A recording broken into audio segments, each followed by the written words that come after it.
Hello everyone, good evening to all of you there. Saan man kayo naroroon, saan mang sulok ng mundo kayo naroroon ngayong gabing ito, naway gabayan po kayo ng Panginoon at pagpalain. Ako na naman po ang inyong kaibigan. I'm Richard. I just want to give my little opinion regarding what was happening today in our country. As we all know, that Senator Villanueva ay tumalon na sa kampo ni Senator Gatchalian.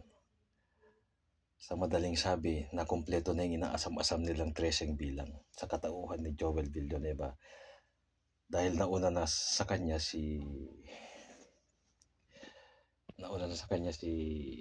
Senator Chis Escudero. Ngayon, yung inaasam-asam natin na Blue Ribbon Committee hearing, sa tingin ko wala na naman po mangyayari yan. Malilihis naman po yan sapagkat they are now focusing on the impeachment of the Vice President.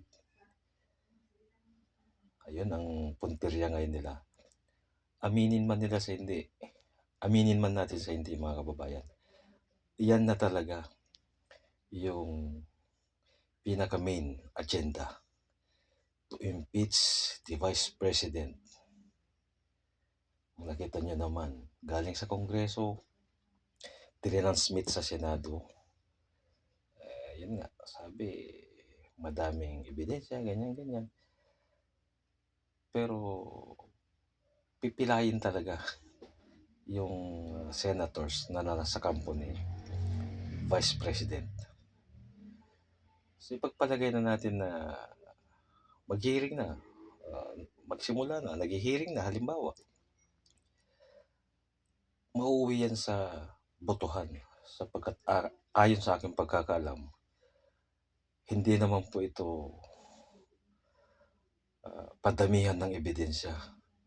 Sabihin na natin isang track na ebidensya ang iharap ng prosecution.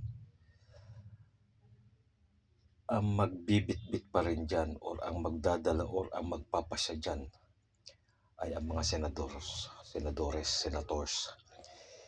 Now, they are 24. But the question is, Senator Jinggoy already been jailed. And Senator Bato was in hiding as per reports. So there were just only 22 senators. Kaya kung magbobotohan yan, kung susundin mo yung 2/3 na sinasabi nila o sinasabi ng batas, dapat yan makalikom sila ng 22 votes, 15 to 22 votes para sa conviction ng pag-alis sa pwesto kay VP Sara.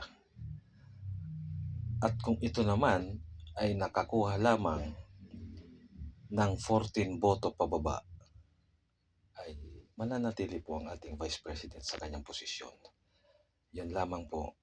Maraming salamat.